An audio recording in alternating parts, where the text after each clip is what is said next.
lalpa chunum berada. Ikaw kan de program kan siang jom. So tahi sana iyan kan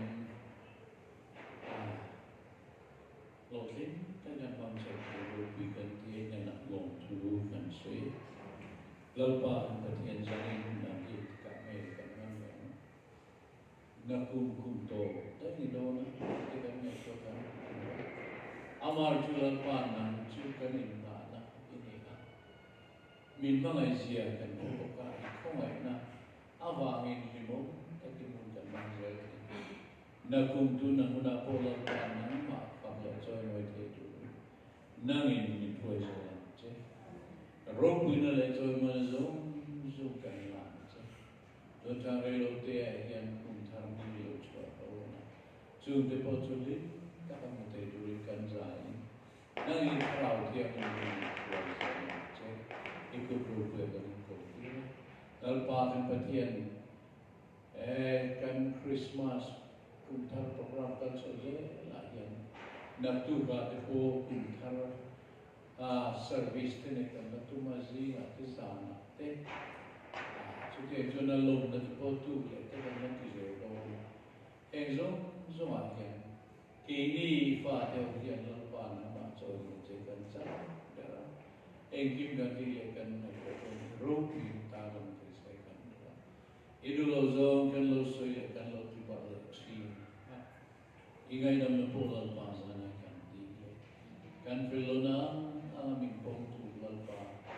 Ikongai nak rupi akan saya kan rupi.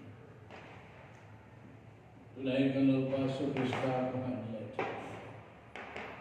Dia kan bawa namin kan rupi. Kalau tiada pola, kau nama sos,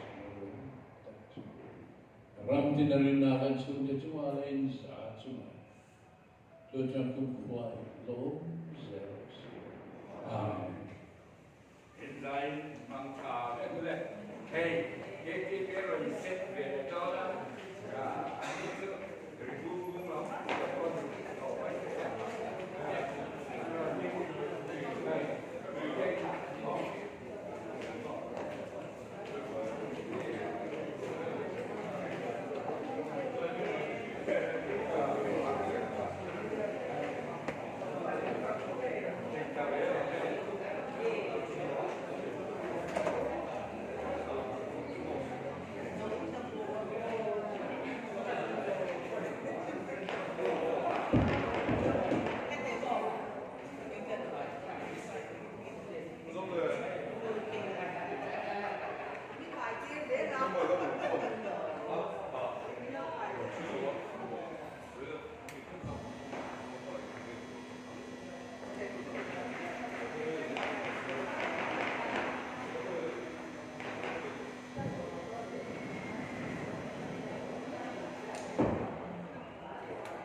Kom sang ni som ni le pathum December ni som thum le pakhat kat la ko fran